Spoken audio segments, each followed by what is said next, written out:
One of the things that's often talked about, but I think often misunderstood, is recovery. And so I figure I'd just talk a little bit about how I think about recovery. And I think about it in 5 different steps. First step is your actual workout. Second step is your initial recovery. Then you have your return to baseline. Then you have your building stage. And then you have recovery or rest. So the first stage, your workout, whatever you do during your workout will determine how long the recovery is. So if you do a very light workout, your recovery is going to be very short. You're not really going to have to worry about it that much. But if you do a really heavy workout, then that recovery is going to take a much longer time. So for instance, if you do a workout where you're doing maybe, 85% of what you maximally could do, that recovery time is going to be about 2 days long or so. So we'll take that as an example.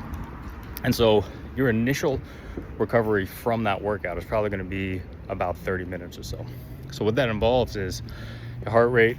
Your heart rate is elevated during the workout. It's going to need some time to come down. You're going to think about your breathing. Your breathing is going to need some time to come down. All those things are kind of the more obvious stuff, but there's also hormonal releases that happen within your bloodstream that are going to take time to kind of return to that baseline hormonal level. And then there's also things like blood circulation. Your blood is diverted into your muscles when you're doing workouts, so it'll take time to kind of recirculate that into your normal blood flow.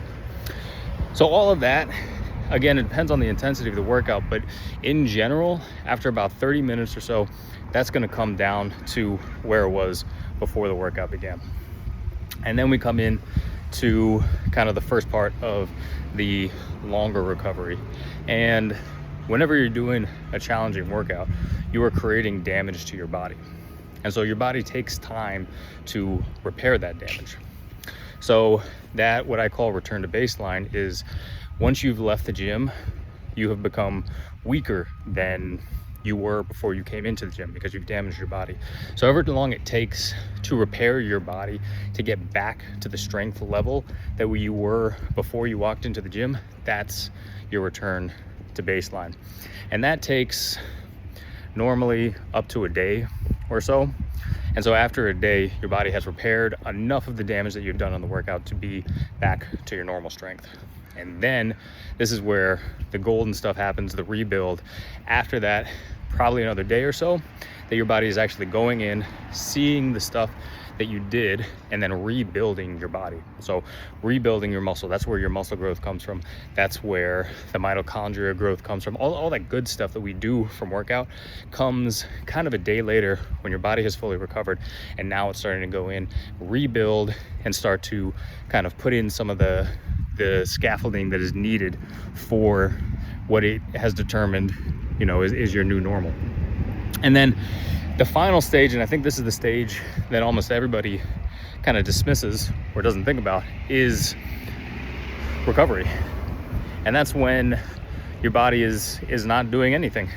It's not recovering initially from the workout. It's not rebuilding. It's just allowing some time for your body to just completely recover. And that doesn't necessarily have to be all of the time, but I often tell people when they go on vacation not to work out, or when they're having a lot of stress in their life, maybe take a few extra days or something. And that's to allow the actual rest, to give your body an actual break where it's not working out, it's not recovering from a workout, it's not rebuilding from a workout, it's just literally recovering and resting. So that's how I think about recovery. I think about it in those steps, and you can do a lot of things within those steps. For instance, like massage and cryo and all that kind of stuff. That is what we call forced recovery. That helps to expedite the process. So all that kind of stuff that you see, that is what's going on there. That's how I think about recovery, and I hope it helps.